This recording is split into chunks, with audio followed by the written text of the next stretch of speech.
Welcome to Breslov Insights. We're reading Rebbe Nachman's Advice, Covenant, Part 19. The underlying reason why we should recite the Passover Haggadah in a loud voice is that the Haggadah is a tikkun for the Holy Covenant.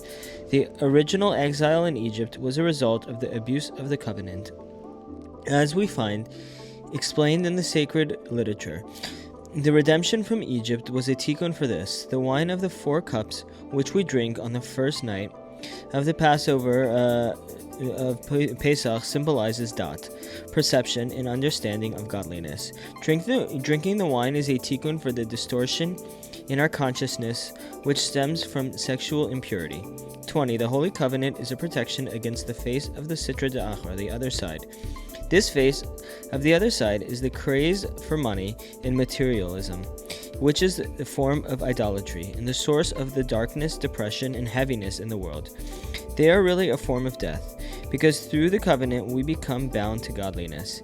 In the joy of God's radiance, we can attain true contentment, because the light of the countenance of the King of life shines upon us. 21. One who guards the covenant in purity will come to perceive the source of all the blessings which flow into the world, spiritual and material. This root is pure radiant light. When one attains this perception, all desire for materialism simply disappear.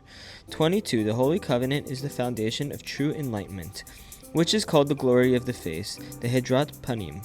The mind is refined by the wisdom of the Torah, which one learns to interpret with grace and beauty through the 13 rules of interpretation. These rules are the glory of the face. In Kabbalah, they are known as the 13 perfections of the beard. The beard, a symbol for wisdom in Zakan, which also means old man, which is written in the Torah, honor the face of an old man. The voice also becomes purified. One has only to lift up his voice and utter the sound of the song, even without words, and God will save him in the time of distress.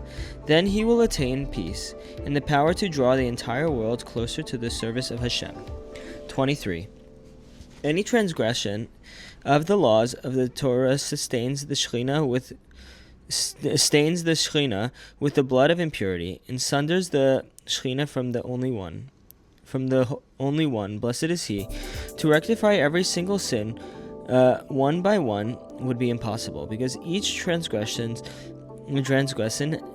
has many implications and ramifications.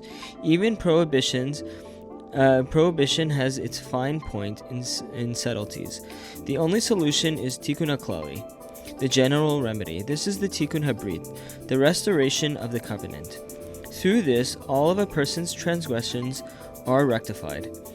The healing influence of the tikkun haklali has the power to reach the narrowest, most inaccessible channels of the soul, which no other remedy could reach. 24.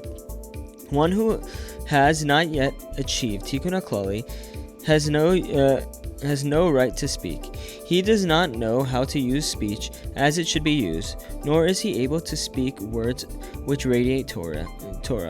For him to speak would be a transgression of the prohibition against tale-bearing, because anything he says amounts to slander. He is unable to keep secrets, but the tikkun haklali confers on the one who achieves it the right to open his lips and speak. His words will be filled with light of Torah. 25. Sexual impurity can result in epilepsy, God forbid. The covenant is a protection against this. Thanks and Shabbat Shalom.